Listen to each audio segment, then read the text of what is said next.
Hello दोस्तों, welcome back to my channel. I hope आप लोग अच्छे होंगे और लाइफ एंजॉय कर रहे होंगे। सो यार, आज की जो वीडियो है वो बेसिकली हम Hyundai Alcazar और XUV 700 के बीच का कन्फ्यूजन दूर करने का ट्राई करूँगा कि अगर जो भाई लोग सोच रहे हैं कि यार हमारा 23-24 लाख का बजट है और हमें कौन सी कार लेनी चाहिए, और वो Alcazar और XUV 700 के बीच में बेसिकली कंफ्यूज्ड है। हालांकि दोनों का सेगमेंट मैं बोलूँगा कि थोड़ा सा डिफरेंट है बहुत सारी चीज़ों में, मैं बट कन्फ्यूजन तो किसी को भी हो सकती है। और मैं देख रहा था कि XUV 700 और बेसिकली Alcazar के बीच में काफ़ी कम वीडियोस हैं। सो मैंने सोचा कि यार इसके बीच में भी देखा जाए, क्योंकि मेरे कुछ सब्सक्राइबर भाई लोगों ने भी मैसेज किया था कि भाई इनके बीच में कंपैरिजन का एक वीडियो बना, तो मैंने इसलिए ये वीडियो बना रहा हूँ। सो वीडियो स्टार्ट करते हैं, बट उससे पहले भाई लोग, अगर वीडियो आपको पसंद आएगी तो प्लीज़ लाइक और शेयर और कमेंट करना ना भूलना। और अगर आपने सब्सक्राइब नहीं किया है तो सब्सक्राइब भी ज़रूर करना। सो अपनी वीडियो स्टार्ट करते हैं। हालांकि ये दोनों गाड़ियाँ बहुत ही डिफरेंट साइज़ में आती हैं और इंजन भी काफ़ी डिफरेंट है दोनों के। और एक हमारी काइंड ऑफ क्रेटा से बड़ी गाड़ी है। सो क्रेटा, जो लोग क्रेटा लेना चाहते हैं और उन्हें उसमें थोड़े से बड़ी गाड़ी लेनी चाहती है, मोस्टली मेरे को ऐसा लगता है कि वो Alcazar प्रीफर करते हैं। और Alcazar एक बहुत ही अच्छी गाड़ी है। 2024 में उसका बेसिकली फेसलिफ्ट आया था और मेरे को गाड़ी सीरियसली बोलो तो बहुत पसंद आई थी। XUV 700 जब मैंने ली थी उससे पहले मैंने उसकी भी टेस्ट ड्राइव ली थी, और उस टाइम पे उसमें 2000 सीसी का पेट्रोल इंजन आता था। अभी जो पेट्रोल और डीजल है दोनों 1500 सीसी वाले हैं, सो मोस्टली वो क्रेटा वाले ही हैं। और जो पावर वो जनरेट करते हैं बेसिकली 115 bhp और 158 bhp के आसपास करते हैं, जो उसके पेट्रोल और डीजल के इंजन है। तो पेट्रोल वाले में 158 bhp, डीजल वाले में 115 bhp के पावर जनरेट करते हैं, और 1500 सीसी के इंजन आते हैं उसके बीच में। सो खैर, ये तो अभी बात की बात है, हम आगे इंजन कंपैरिजन करेंगे दोनों गाड़ियों में। सो मैं सबसे पहले Alcazar की बात करता हूँ कि यार Alcazar, जो लोग क्रेटा और सेल्टोस लेना चाहते हैं और वो उससे एक सेगमेंट ऊपर जाना चाहते हैं, तो उसमें Alcazar आ जाती है, क्योंकि सिटिंग वाइज वो बहुत अच्छी गाड़ी है। 6 लोग उसमें, 6 लोग तो नहीं मैं बोलूँगा, अच्छे से बैठ सकते हैं। पीछे थर्ड रो में बच्चे ही बैठ सकते हैं, बट उसकी उसमें काफ़ी फीचर रिच कार है और इंजन वाइज भी काफ़ी अच्छा इंजन है, काफ़ी रिफाइंड इंजन है। और जो उसमें DCT भी आ जाता है, अगर आप ऑटोमेटिक प्लान कर रहे हो तो उसमें DCT भी आ जाता है, जो कि एक बहुत ही अच्छा ऑटोमेटिक ट्रांसमिशन बोला जाता है, और होता भी है एक्चुअली। बट अगर आप में ऐसी कन्फ्यूजन है कि आप XUV 700 हो उसमें कन्फ्यूज है, क्योंकि XUV 700 के भी प्राइस कट हो गए हैं और वो काफ़ी, मतलब अभी बहुत लोग 26-27 लाख तक में भी XUV का टॉप मॉडल उठा सकते हैं। और जो आपकी Alcazar का भी टॉप मॉडल है वो 24-25 लाख के बीच में ही आता है, डीजल वाले की मैं बात कर रहा हूँ। सो उस वाइज से यार, पैसे के मामले में 1-2 लाख में, चलो फॉर एग्जांपल हम 2 लाख का डिफरेंस मांग लेते हैं, और 2 लाख में ऐसा एक्स्ट्रा क्या मिलता है हमको जो हमें XUV 700 चूज़ करनी चाहिए, या 2 लाख रुपए कम बचा के हमें क्या एक्स्ट्रा मिलता है जो हमें Alcazar बेसिकली सेलेक्ट करनी चाहिए। तो इस पे ही ये मेन कंपैरिजन है। बाकी यार देखो, कॉन्फ़िगरेशन और बाकी XYZ जितनी भी चीज़ें हैं वो सब कुछ ऑनलाइन अवेलेबल रहती हैं, आप पढ़ सकते हो कि किसका क्या साइज़ है, किसकी क्या डायमेंशन है, किसका क्या फीचर है। बट जो कोर फीचर्स हैं, जो मेन मुझे लगता है कि जो बहुत बड़ा एक डिफरेंशिएटिंग फैक्टर हो सकता है आपको गाड़ी लेने के लिए, वो मैं इसमें डिस्कस करूँगा वीडियो में। ठीक है। सो इसलिए मैं हमेशा पहले की वीडियोस में भी बोलता रहता हूँ कि यार जब भी आप गाड़ी ले रहे हो तो आपको ये चीज़ श्योर करनी है कि बेसिकली आपकी रिक्वायरमेंट क्या है। हो सकता है कि मेरी घर में पार्किंग की स्पेस ही इतनी बड़ी हो कि मैं Alcazar ही फिट कर सकता हूँ या क्रेटा फिट कर सकता हूँ, और मैंने खरीद ली स्कॉर्पियन और फॉर्च्यूनर। ठीक है। और वो अब मेरे घर में ही पार्किंग नहीं कर पा रहा हूँ, मैं कहीं इधर उधर मैं देख रहा हूँ कि यार इसका पार्किंग का क्या कुछ जुगाड़ हो जाए, या मेरी रिक्वायरमेंट ही नहीं है, घर में 1 या 2 लोग ही हैं और हमारा बहुत ही मिनिमम ट्रैवल है, और मैं कुछ ऐसी गाड़ी डीजल इंजन खरीद लूँ फॉर एग्जांपल, या ऑल व्हील ड्राइव गाड़ी खरीद लूँ, तो जो जिससे मेरा कोई लेना देना ही नहीं है, या मैं चलो कहीं मेरा ऑल व्हील ड्राइव की जरूरत थी बट मैंने कोई और गाड़ी खरीद ली। सो इस हिसाब से अपने को रिक्वायरमेंट पता होनी चाहिए, मैं पहले भी काफ़ी वीडियोज़ में बोल चुका हूँ। सो एनीवेज, अब हम आते हैं अपने मेन डिफ्रेंशिएशन में। सो भाई, Alcazar जो है उसमें कुछ एक्स्ट्रा फीचर्स हमें मिल जाते हैं। ठीक है।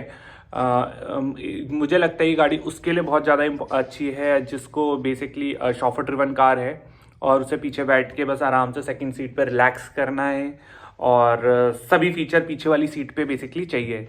सो सभी फीचर्स सभी सीट में चाहिए से मतलब ये है कि जो चीज़ें XUV 700 में रियर सीट्स पे नहीं मिलती हैं उसके बारे में बात करूँगा। जैसे आपको सेकंड रो भी वेंटिलेटेड मिल जाती है, जो कि बहुत ही मतलब बहुत ही इम्पॉर्टेंट फीचर है। उसके बाद आपको थाई एडजस्टमेंट भी मिल सकती है। तो लेट्स से आप बॉस मोड में, सो बॉस मोड की भी बात करूँ तो बॉस मोड जो बेसिकली XUV700 में आता है वो मैनुअल आता है, और आपका अल्काज़ार में वो इलेक्ट्रॉनिक आता है। ऑल दो मेरे लाइक टू बी स्पेसिफिक अगर मैं अपनी बात करूँ तो मुझे इस चीज़ से बहुत ज़्यादा फ़र्क नहीं पड़ता। मैनुअल वाला ज़्यादा कम टाइम लेता है बेसिकली सीट को आगे पीछे करने में कंपेयर टू इलेक्ट्रिक, बट ठीक है, उसमें वो इलेक्ट्रिक आ जाता है और उससे आप अपनी थाई एडजस्टमेंट भी कर सकते हो, जिससे आप आराम से एक रियर सीट पर आप आराम से ट्रैवल कर सकते हो।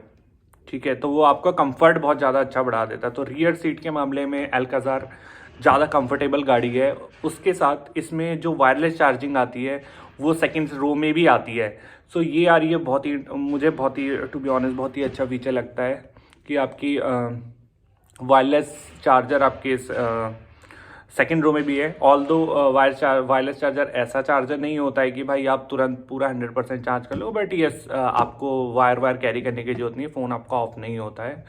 और अगर आप फ़ोन यूज़ नहीं कर रहे हो तो आप उसको रख सकते हो वहाँ पे चार्जिंग के लिए, या आपको म्यूज़िक हैंड ये सब करना है कंट्रोल तो आप पीछे वाली सीट पे ही करके फिर वापस उसको वहीं वायरलेस चार्जर में रख सकते हो।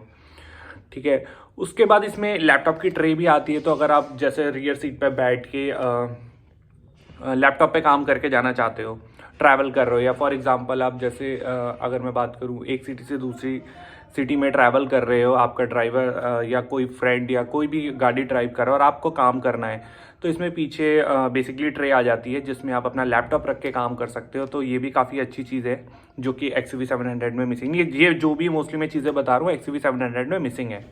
ठीक है, उसके बाद आपका IRBM भी इस गाड़ी में बेसिकली इलेक्ट्रॉनिक आ जाता है और वो XUV700 में मिसिंग है। और उसके बाद अगर मैं बात करूँ इसमें कर्टेन्स सन ब्लाइंड्स भी आ जाते हैं जो बाय डिफ़ॉल्ट कंपनी फिटेड आते हैं, तो उसमें कोई चलान वलान का प्रॉब्लम नहीं होता है। सो ये सारी चीज़ें आपको मिल जाती हैं जो कि आपके रियर पैसेंजर्स को काफ़ी ज़्यादा कंफर्टेबल राइड देती हैं, जो पर्सनली मेरे को लगता है कि कंपेयर टू XUV700 से ज़्यादा है। ठीक है, और प्राइस भी भाई आपका 2-2.5 लाख रुपए बच जाते हैं। बट अब क्या इतनी बुरी XUV700 अगर मैं कंपेयर करूँ तो जो 2 लाख रुपए एक्स्ट्रा दे रहे हो उसमें XUV700 में आपको क्या मिलता है? तो भाई सबसे पहली जो चीज़ मिलती है वो मिलता है आपको बेटर इंजन। सो इंजन तो बेसिकली हुंडई का भी रिफाइंड है, और हुंडई की सब गाड़ियों के इंजन काफ़ी रिफाइंड और अच्छे होते हैं। इवन DCT ऑटोमेटिक भी मिल जाता है, but in the sense of power अगर मैं बात करूँ तो पावरफुल एक इंजन मिल जाता है आपको XUV700 में कंपेयर टू हुंडई अल्काज़ार, जिसमें आपका 1500 सीसी वाला इंजन मिलता है जो क्रेटा और इनमें भी आता है।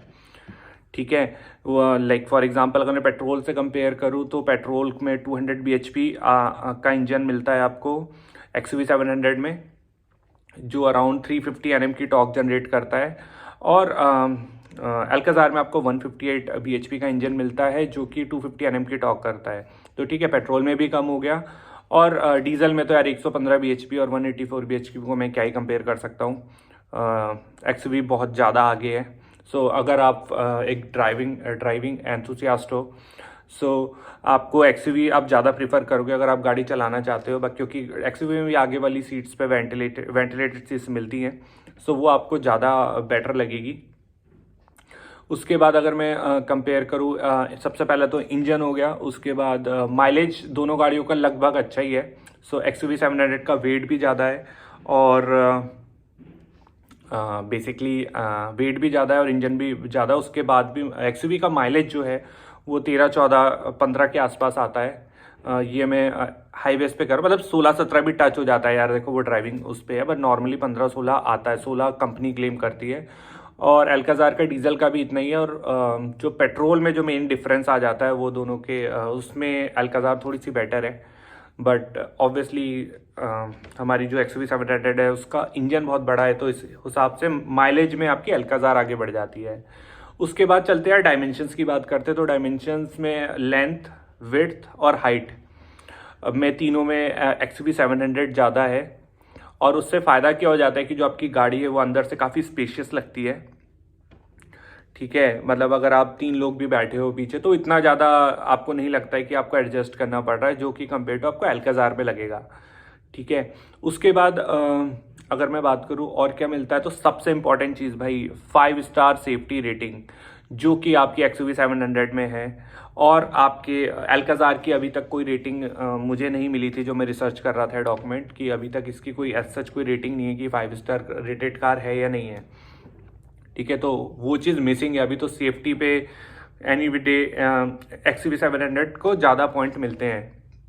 ठीक है, सो ये जो आप 2 लाख रुपए एक्स्ट्रा खर्च करने वाले हो, और बाकी जो कॉमन के फीचर है, एडैस हो गया, वेंटिलेटेड सीट्स हो गई, डुअल AC हो गया, फ्रंट सीट्स में डुअल स्क्रीन हो गई, ये सब कॉमन फीचर्स हैं जो दोनों गाड़ियों में मिलते हैं। मतलब ये जो काम के जितने फीचर्स आते हैं, मतलब ये जो कॉमन फीचर काम के नहीं काम के तो मैं डिसाइड नहीं कर सकता हूँ, ये सब के अपने अकॉर्डिंग है।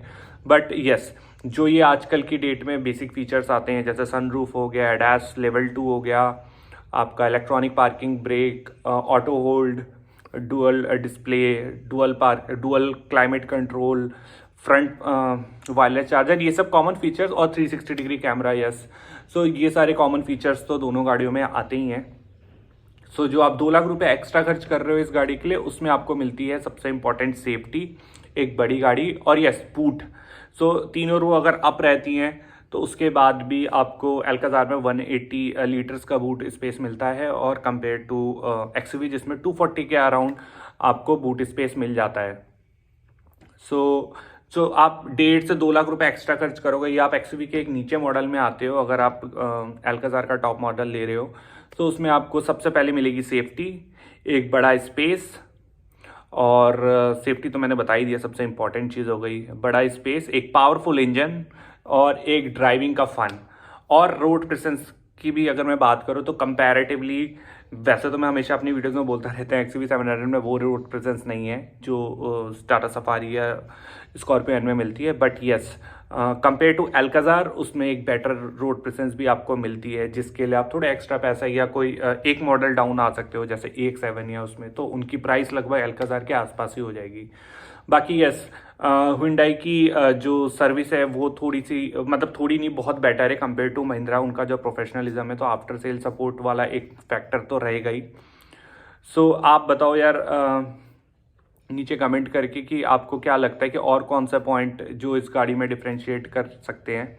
बाकी आई थिंक इन जो भी पॉइंट्स मैंने डिस्कस किए हैं उससे आपको कुछ क्लैरिटी मिली होगी। अगर आपके बीच में कुछ भी कन्फ्यूजन है अल्काज़ार और XUV 700 को लेके, और अगर आपको वीडियो पसंद आया और यहाँ तक देखा तो प्लीज़ लाइक शेयर और कमेंट जरूर करना। बाकी अपना ख्याल रखो। Have a nice day. Bye दोस्तों।